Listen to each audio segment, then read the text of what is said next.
सबसे पहले आप थोड़ा परिचय देंगे, आप कहाँ से आए हैं और आपका नाम क्या है?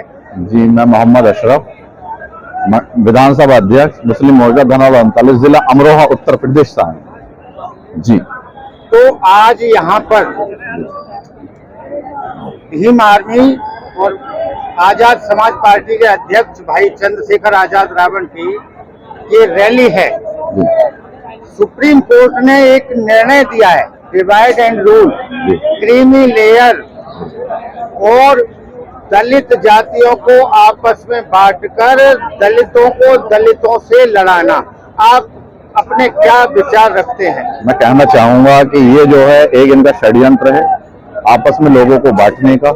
इसमें मैं कहना चाहूंगा कि सबसे पहले वर्गीकरण का मसला तो अलग है। पहले ये देखिए, अगर ये जाति खत्म हो जाएंगी उसके बाद आरक्षण ही खत्म कर दीजिए, कोई बड़ी बात नहीं। सबसे पहले जाति खत्म होनी चाहिए।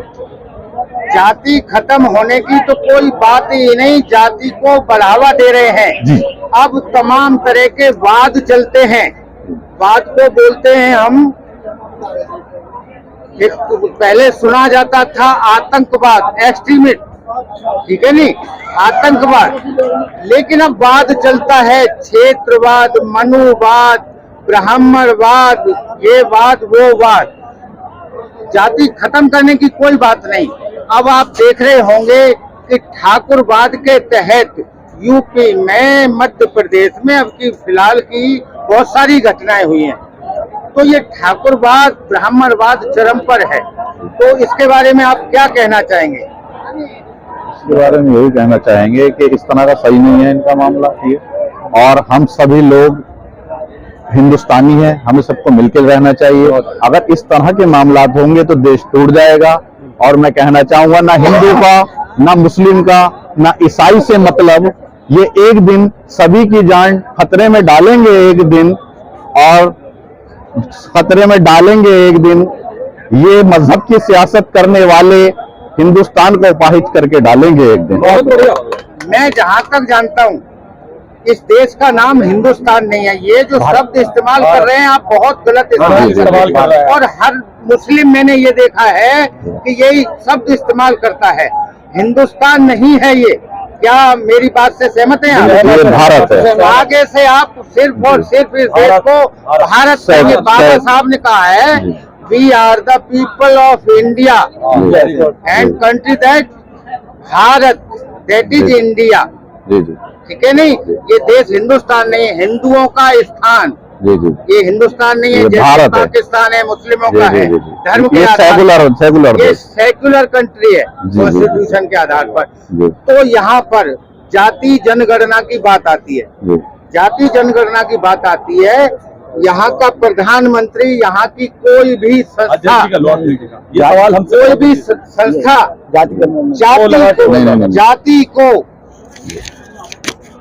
जाति की गणना नहीं कराना चाहती। ये पेड़ लगाए जाते हैं, पेड़ों की गिनती होती है, कितनी गायें हैं, कितने कच्चे मकान है, कितने पक्के मकान है, किस घर में मोटरसाइकिल है, किस में कार है, किसके यहाँ बकरी है, किसके यहाँ भैंसा है। हर चीज की, पशु पक्षियों की, हर चीज की गणना होती है, ठीक है। और लेकिन इस देश में जब भी जनगणना की बात आती है तो ये आजकल के जो जितने भी बाबा ढाबा हैं, पंडे पुजारी हैं, तमाम तर्क देते हैं। आपका क्या कहना है? सबसे पहले तो मैं बता दूं महोदय, पत्रकार महोदय, जैसे आपने कहा कि पेड़ों की गिनती होती है, पशुओं की गिनती होती है, घरों की गिनती होती है, यही तो हमारे लिए विडंबना है कि मौजूदा जो सरकारें चल रही है वो हमें पशुओं से भी बदतर समझ रही है, वो हमें पेड़ पौधों से भी बदतर समझ रही है कि हमारी जातिगत जनगणना कराने के लिए तैयार नहीं है। भाई चंद्रशेखर आजाद सड़क से लेकर सदन तक जातिगत जनगणना के पक्ष में है, जातिगत जनगणना के मुद्दे उठा रहा है। और आपने भी पीछे देखा होगा, संसद सत्र चल रहा था, भाई चंद्रशेखर आजाद ने कहा कि जब तक जातिगत जनगणना नहीं हो जाती, जब तक जिसकी संख्या भारी उसकी उतनी हिस्सेदारी नहीं मिल जाती, मैं सड़क से लेकर सदन तक चैन से नहीं बैठूंगा। ये भाई चंद्रशेखर आजाद कह चुके हैं। महोदय, अभी आपने सवाल किया था भाई अशरफ साहब से कि जो सरकारें चल रही हैं, जो ये भाई से भाई को लड़ाने के लिए जो आरक्षण में वर्गीकरण में लेकर आई है, जो ये बांटने का काम कर रही है, तो मैं उसका जवाब मैं दे देता हूं आपको। आपने देखा होगा आजादी से पहले जब हमारे देश के अंदर अंग्रेज आए थे, गोरे अंग्रेज, तो उन्होंने सबसे पहले कौन सी नीति अपनाई थी? उनकी भी यही नीति थी कि फूट डालो और राज करो, डिवाइड एंड रूल। उसी नीति पर मौजूदा सरकारें चल रही हैं पत्रकार बंधु। वो चाहती है कि भाई को भाई से लड़ाओ और राज करो, लेकिन एक भारत मां का सच्चा सपूत, इस मां भारती का लाल चंद्रशेखर आजाद, जो बहुजनों की बात करता है, जो 85% बहुजनों की बात करता है, जो मान्यवर काशीराम ने जिस समाज को 85% समाज को, जिसमें दलित, पिछड़े, मुस्लिम, बौद्ध, ईसाई, जैन, पारसी सब आते हैं, उन्हें एक माला में पिरोने के लिए जो सपना सजोया था, आज भाई चंद्रशेखर आजाद उस सपने को पूरा करने का काम कर रहे हैं, सबको एकजुट करने का काम कर रहे हैं और इन फूट डालो राज करो की बुनियादें हिलाने का काम कर रहे हैं। आपने देखा होगा जब अंग्रेज फूट डालो राजनीति अपना रहे थे तो एक चंद्रशेखर आजाद पैदा हुआ था देश आजाद कराने के लिए। आज फिर ऊपर वाले ने, ईश्वर ने, अल्लाह ने हमें एक फिर चंद्रशेखर आजाद दिया है। वो लड़ा था गोरों से, पहला लड़ा था गोरों से, दूजा लड़ रहा चोरों से, और फूट डालो राज करो की जिसमें हिला रखी बुनियाद है वो चंद्रशेखर आजाद है, वो चंद्रशेखर आजाद है। आप, क्योंकि मैं खुद मुस्लिम मोर्चा भाई शैयल मसरूर साहब के साथ आया हूं, मैं खुद मोहम्मद शाहनवाज ये बात कर रहा हूं। आज इस दिल्ली चक्का जाम में, इस इंदिरा गांधी स्टेडियम में केवल दलित समाज के मेरे भाई नहीं है, सर समाज के लोग यहाँ आए हैं, मुसलमानों की बड़ी भागीदारी है, पिछड़ों की बड़ी भागीदारी है। ये चंद्रशेखर भाई की बाजुओं को मजबूत करने आए हैं। जिस हाथ को चंद्रशेखर आजाद, जिस हाथ पर अपनी जान लेकर घूमता है और निडरता के साथ इस 85% बहुजन की आवाज उठाता है, आज वो 85% समाज आया है, मुसलमान भाई आए हैं, दलित भाई आए हैं, पिछड़े भाई आए हैं, अल्पसंख्यक भाई आए हैं और कहने आए हैं कि चंद्रशेखर आजाद, ए हमारे बेटे, ए दलितों के बेटे, ए मुसलमानों के बेटे, तू संघर्ष कर, 2027 में उत्तर प्रदेश का पूर्ण रूप से मुख्यमंत्री बनाने का काम करेंगे, 2029 में देश की प्रधानमंत्री की गद्दी पर बिठाने का काम करेंगे।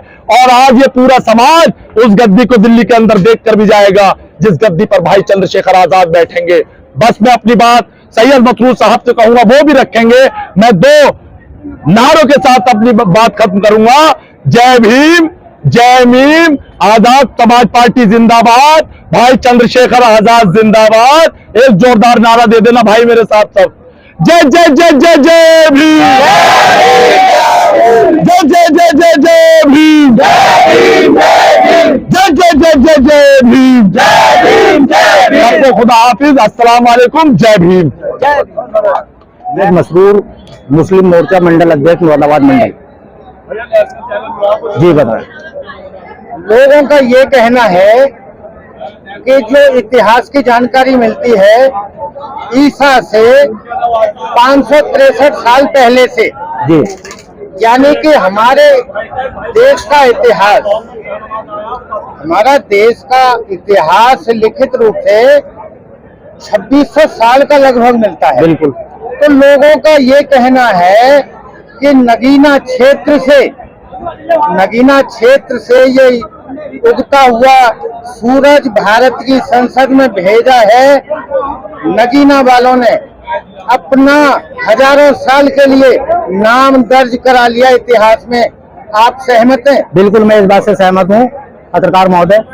और मैं आपको ये बता दूं कि चंद्रशेखर भाई को इंडिया अलायंस में शामिल किया जा रहा था। एंड टाइम तक ये सब लोग कहते रहे कि आपके लिए नगीना की सीट छोड़ी जाएगी, लेकिन ऊपर वाला जो करता है वो बहुत बेहतर करता है। अगर इंडिया अलायंस से चंद्रशेखर भाई इलेक्शन लड़ते तो आज शायद यहाँ पे इतनी तादाद में भीड़ मौजूद नहीं होती। और ये पूरे हिंदुस्तान में एक मैसेज गया कि चंद्रशेखर भाई अलग चुनाव लड़े और अपने ही पार्टी से लड़े।